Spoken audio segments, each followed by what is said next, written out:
Never sure what to do when Norm is here, what the topic will be. But I've been fascinated by the topic of forgiveness for the last 20 years or so.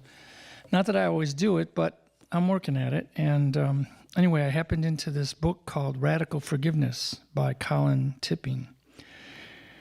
It's described as a revolutionary 5-stage process to heal relationships, let go of anger and blame, and find peace in any situation.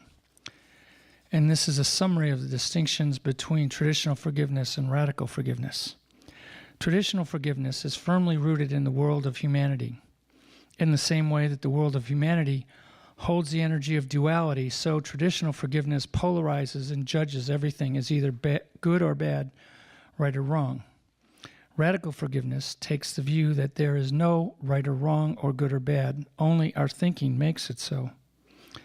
Traditional forgiveness always begins with the assumption that something wrong took place and someone did something to someone else.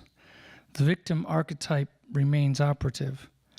Radical forgiveness begins with the belief that nothing wrong happened and there are no victims in any situation. Traditional forgiveness is effective to the extent that it calls upon the highest human virtues such as compassion, tolerance, kindness, mercy, and humility. These qualities point toward forgiveness and have healing potential. However, in and of themselves, they are not forgiveness.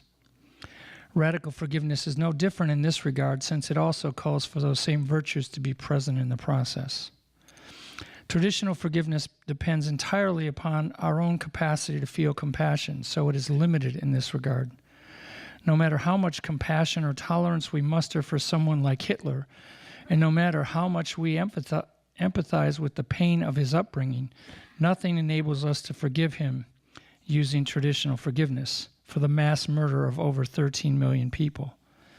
Radical forgiveness has no limits whatsoever and is completely unconditional.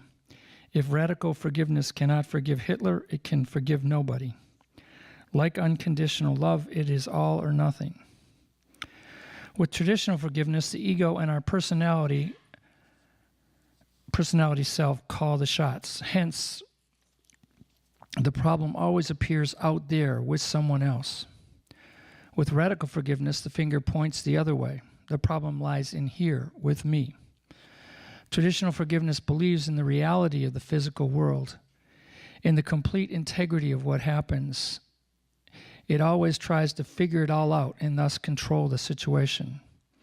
Radical forgiveness recognizes the illusion, sees that what happened was just a story, and responds by surrendering to the perfection of the situation. Traditional forgiveness does not factor in the notion of a spiritual mission and maintains its belief in and fear of death. Radical forgiveness sees death as an illusion and takes the view that life is eternal. Traditional forgiveness views life as a problem to be solved or punishment to be avoided. It experiences life as a random set of circumstances that just happens to us for no reason. Thus the popular bumper sticker, "Shit happens." Radical forgiveness sees life as entirely purposeful and motivated by love.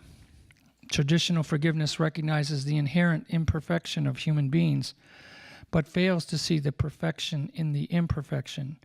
It cannot resolve that paradox. Radical forgiveness exemplifies that paradox. Traditional forgiveness can carry a high vibration similar to radical forgiveness when calling upon some of the highest of human virtues like kindness, humility, compassion, patience, and tolerance. The portal through which we begin the journey of raising our vibration to connect with the world of divine truth and experience.